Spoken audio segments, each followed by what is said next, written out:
just get this because my eyes are horrible.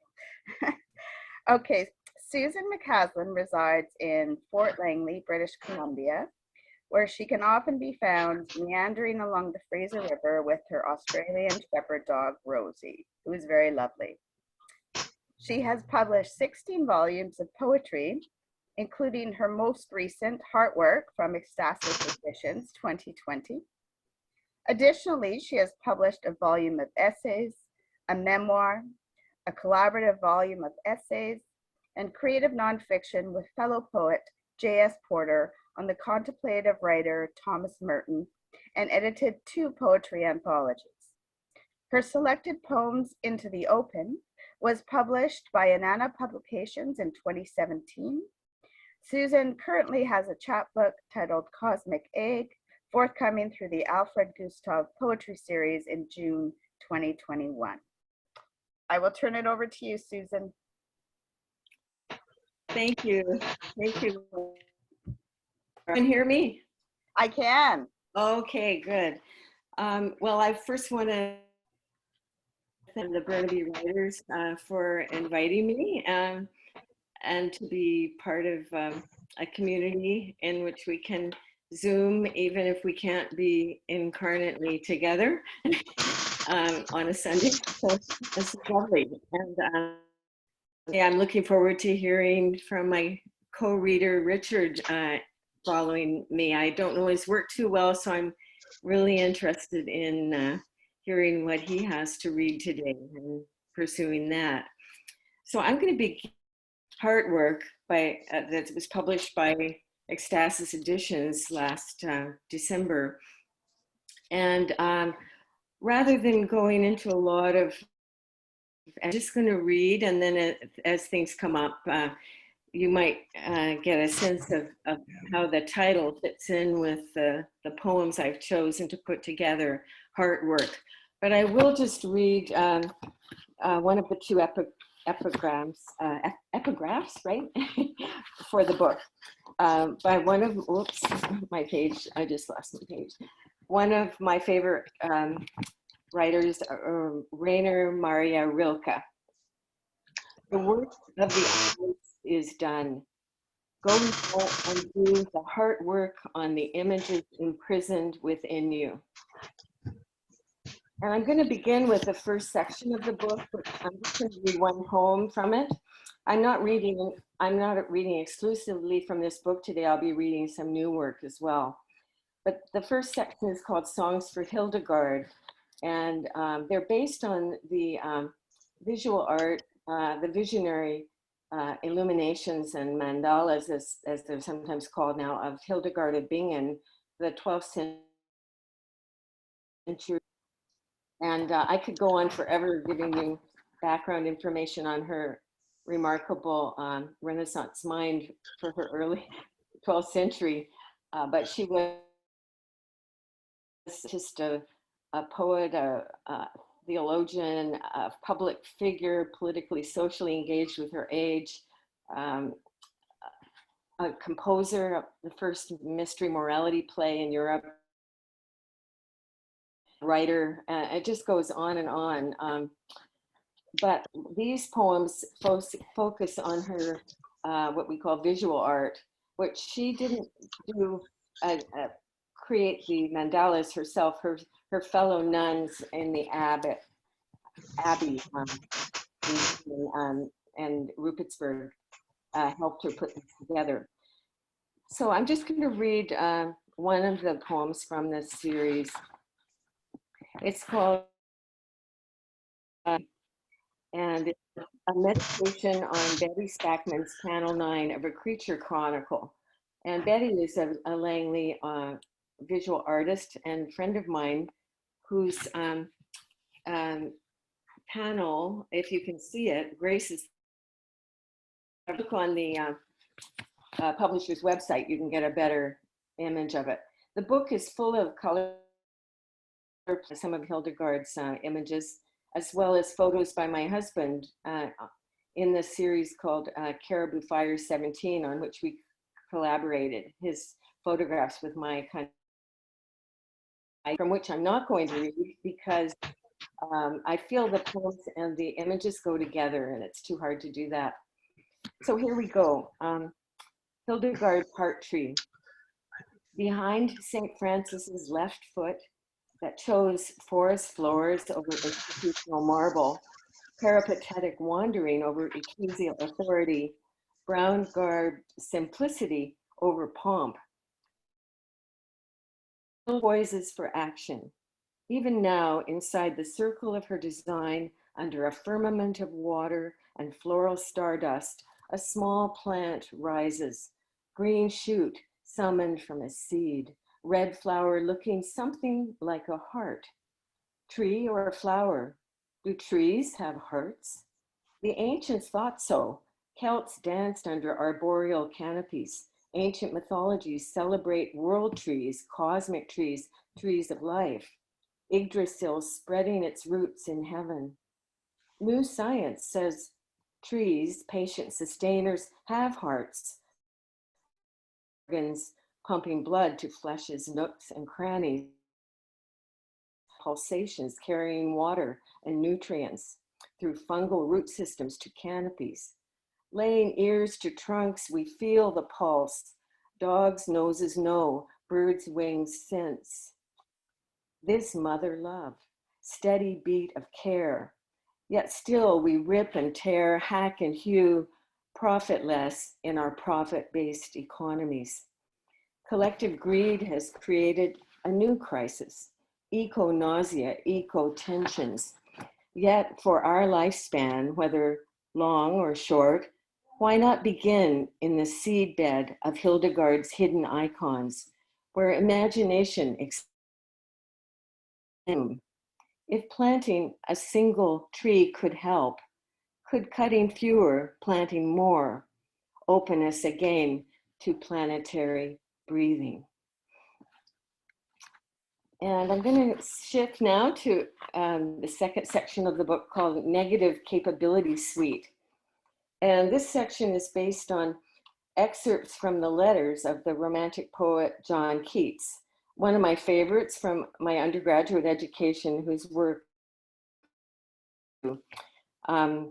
it's partly an interaction with his personal life and biography, but also with these little gems of almost poems embedded throughout his letters. And many of the poems begin with an epigraph lifted from the letters. This one is poem 3, and there are 25 poems plus one poem for each of the 25 years of his short life. Number, oh, for 10 years that I may overwhelm myself in poesy. John Keats from Sleep and Poetry, December 1816. While pressing for time you wouldn't have, books expanded into presences, great companions' words on your lips, Shakespeare's Fool, Milton's Urania, Homeric bards nearer than breath. You set up housekeeping in tomes, aroma of dust clinging to bindings, till what you called you wandered off into autumnal meadows like buried notes of the nightingale. Times mud and muck, you and your shadow wove a sparrow's nest, became sparrow. Wilder genealogies led you, mercurial, chameleon-hued, rounding your fevered dreams in hacking sleep, where the dark, mysterious female sang, laying largesse on your tongue.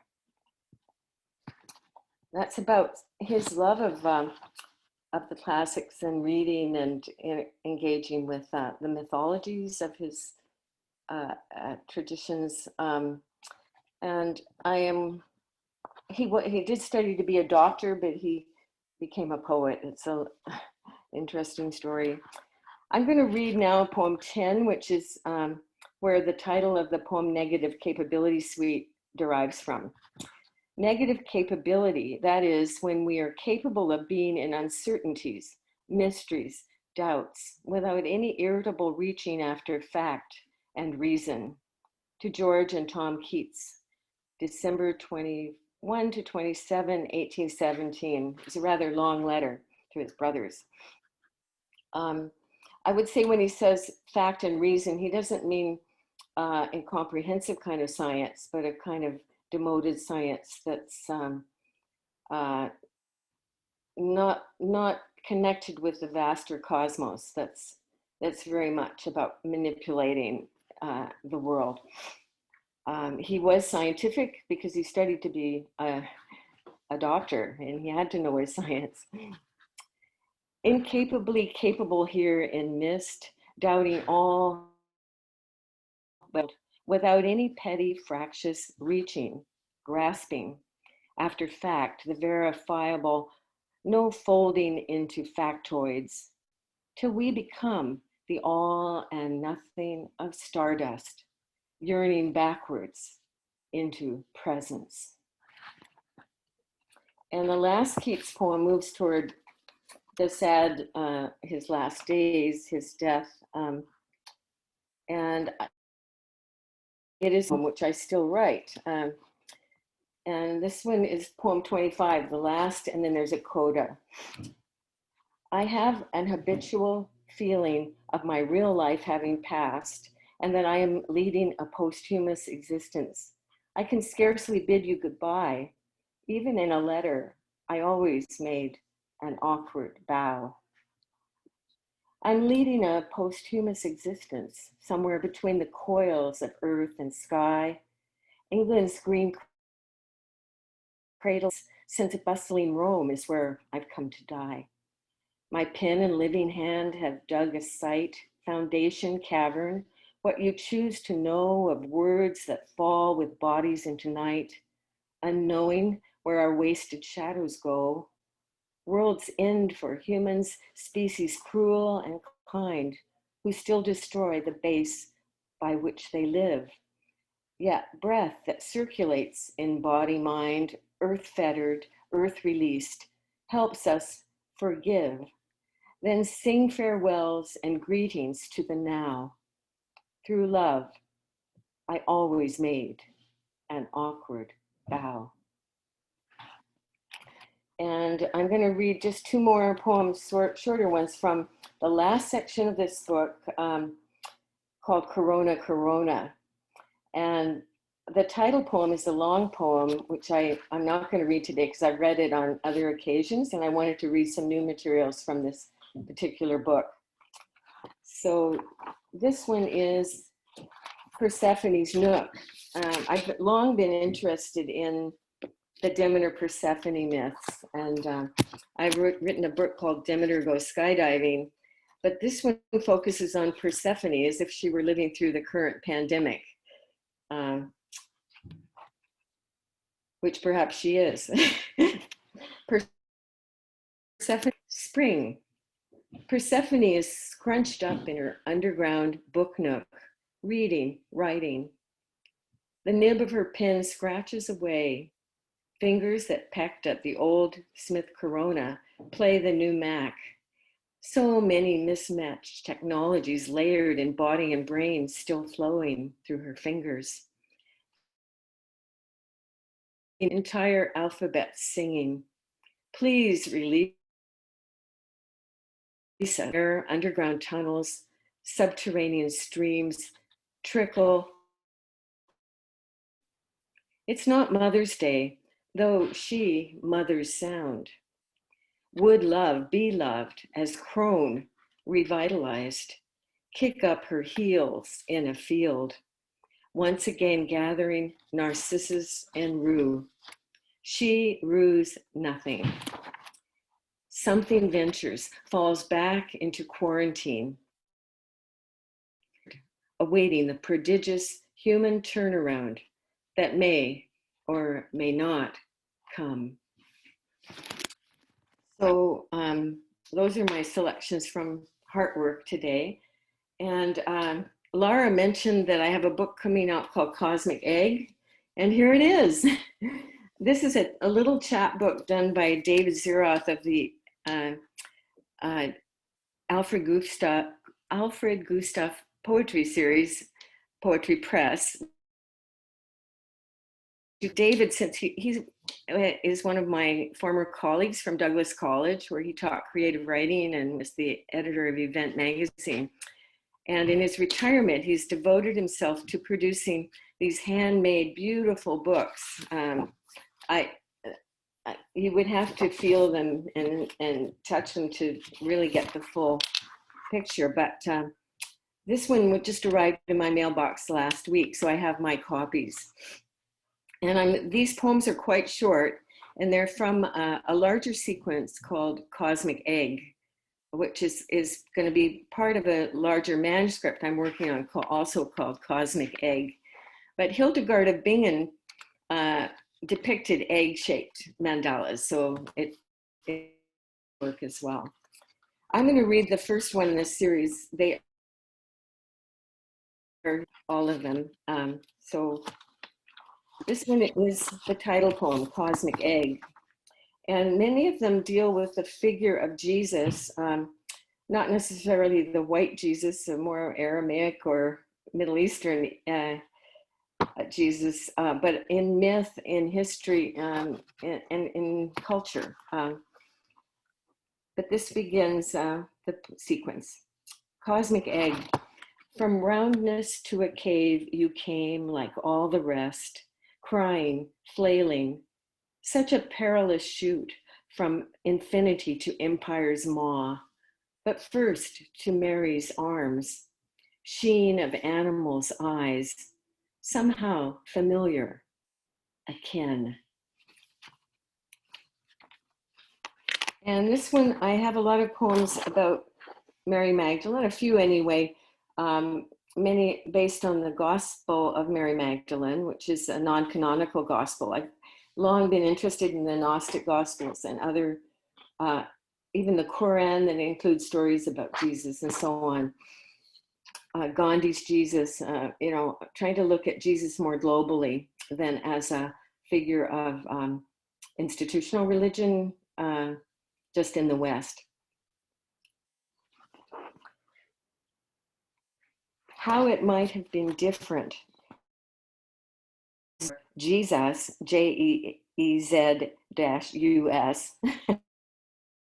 being a woman, less woe, which maybe she is, Profeta, Maria, Malala, Greta, magnanimous Magdalena, not sidekick, but Sophia wisdom acting in the world, wholly wombing it to the agora, declaiming truth at a well, sing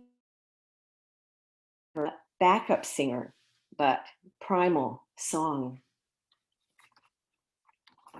And the last one I'm going to read is toward the end of the sequence, second to last one. And it's based on a dream I had. Some of these poems deal with my early experience, positive experiences of Jesus and dreams I've had starting in my early 20s, kind of almost visionary dreams. And this was one of them, rather distinct, more intense than many of our dreams, called Birds of Clay. I read from the Quran how the child Jesus shaped birds from clay, then breathed them into flight. Next night, I dream myself hosting a gathering at a too small oak table. While adding leaves, I find underneath 2 goldfinches, unquivering, silent, likely dead. Gather them in my hands, carry them to the garden, see them stir by the lilies, breathe with them as they breathe, then fly away. I marvel how the breath that breathes the world still wafts through them, through me, and through all of us. Thank you. Now, how's my time, Laura? Oh, you're good. You have about 5 more minutes. Okay, well, I've got 3 Enough short. for you? Yeah, I've got 3 ones that go fairly quickly, and they are unpublished, hot off the press. Oh, well, then we're definitely not going to rush you. Okay. Everybody wants to hear it. Okay, and this is the last section of the longer version of Cosmic Egg, and it just called, of course, Jesus talked about consider the lilies of the field, the birds of the air. But I just stopped it at consider because I don't think humans are necessarily more important than a millipede or a tree. So it's looking more at the particularities of nature. One is called Consider the Millipede. This isn't the first in the series, but the first one I'm going to read. Consider the millipede, or if not herself, then her 1,000 tiny feet, or if not her prints, then her delicate calligraphy. Elongated haiku caught between sand and sky, these fragile signatures all too briefly here. The artisan embedded deep down. Cherish her lovelorn love letters. Whoever has eyes, let them feel. And it's a long poem, I'm gonna try to get in the shape of a millipede. It goes down the page. My husband and I were on the beach along the Fraser River, but not the creature itself. So then we never got to see it, but I researched, but I thought the traces of the here's the second one. Who's there? We're scrunched near a bonfire, burning old tax receipts, ashes to ashes. Suddenly from cedars, woo-hoo, woo-hoo, woo-hoo, woo-hoo. Night calls to night, barred owl in cowl, darkens us awake. And the last one, thank you. As you know, I mentioned I love trees, and this is one I wrote about a particular red cedar along the Fraser near our home. Aromatherapist, out of whose bark Kwantlen crafters made ceremonial capes, canoes. How Kwamalan language drifted through her beautiful brain, wrapping around their syllables, chanting, fungi interfacing nourishment to saplings, moving north, south, east, west, up, down, arched boughs, swooping earthward, then rising, sun gatherers. Her elderdom intuits our hands pressed gently against her lichened layers, inviting us to join the round and round antics of gray squirrels, our 10, a mere drop of dew against her old growth glades, the secret gift of her attention and ours leaning together in this zero and everything zone. Thank you very much. I'm just gonna unmute myself there. Oh, that was beautiful. Thank you. I hope I came in under the 20. Oh, you were fine. I don't think anybody has any problems with that. Does anybody have, let me just put everybody on the big view here. And there we go. Let's get rid of that. So